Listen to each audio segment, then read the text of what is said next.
Даалт ухамсар бүхнийг чад намын хэсгээс үргэлжлүүлье. Хүн бүр өөрийн амьдралаа бүтээж байдаг. Тийм болохоор өөрийн амьдралын хэв маягийг шүүмжлэлтэй талаас нь ажиглаад үзээрэй.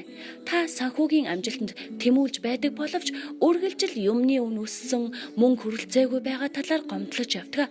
Та өөрт байхгүй зүйлсээр анхаарлаа байнга төвлөрүүлэн сарын эцсийн тооцоонуудаас айж нөхцөл байдлаас хэрхэн гарах тухай бодож байдаг.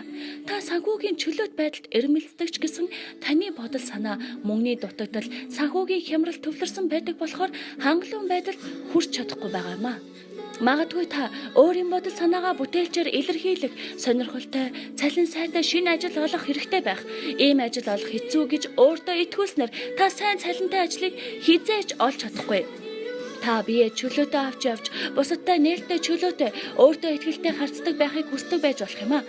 Гэхдээ өөрийн дутагдлуудаа хэд анхааран өөрийгөө эв дүүгээ болох гэж тооцсон өөрийн хүндрэлтэй асуудлуудын тойргоос гарч чадахгүй бол хүссэн байдалтай хүрч чадахгүй л болов уу?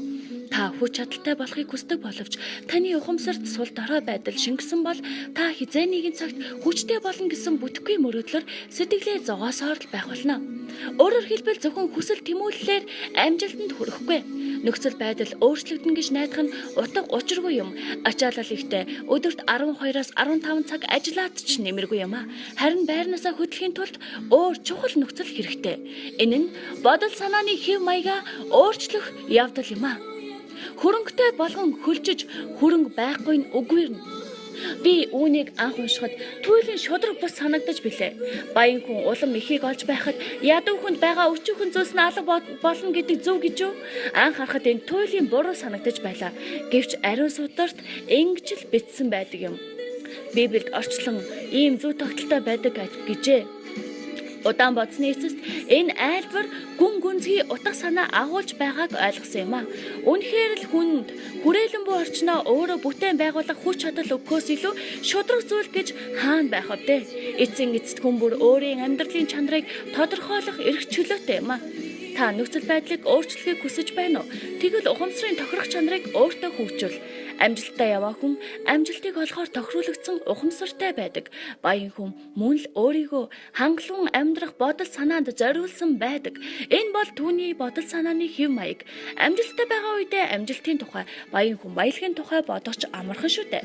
Харин би бол өөр байдалтай байна. Би азгүй ядуу хүн амьдралын нөхцөл байдал намайг доош чангааж байна гэж та бодож байж магадгүй. Буруу. Энэ бол үндсээрээ буруу. Танд амьдралын нөхцөл байдал саад болоогүй. Танд саад болж байгаа ганц зүйл амжилтанд хүрэх замыг хааж байгаа нөхцөл бол таны өөрийн бодол санаа юм а.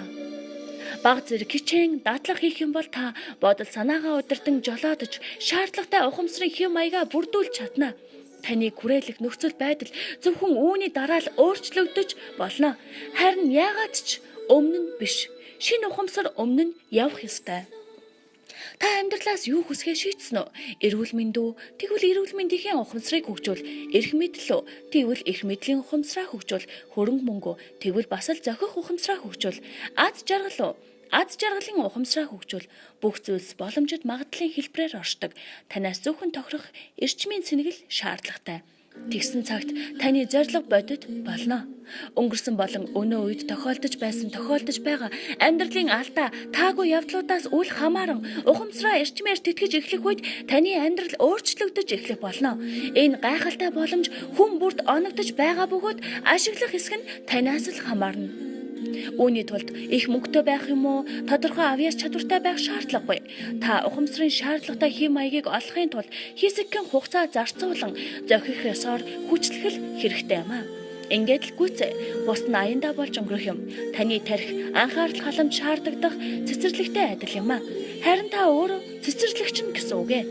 Тэгэхээр та цэцэрлэгтэй халамж тавин цэцэглүүлэх үү, зүүнд нь орхиж сүрүүлэх үү гэдэг нь таны сонголт юм. Гэхдээ та хөдөлмөрийнхөө үр шимийг хүртэх юм уу, эсвэл арчаагүй байдлынхаа шийтгэлийг хүртэх болно гэдгийг санаж явах хэрэгтэй. Гагцхүү тархил таныг хүрээлэх бодит орчныг бүрдүүлдэг. Та үүнийг зөвшөөрч болно, эс зөвшөөрч болно. Та үүнийг ухамсарлан тархиа өөрийн төлөө ажилуулж чадна. Эсвэл зөнд бүгдийг нь тавьж азгуудлыг байнга дагуулах болно. Гэвч таны амьдрах бодит байдлыг тархич нь бүтээж л байдаг.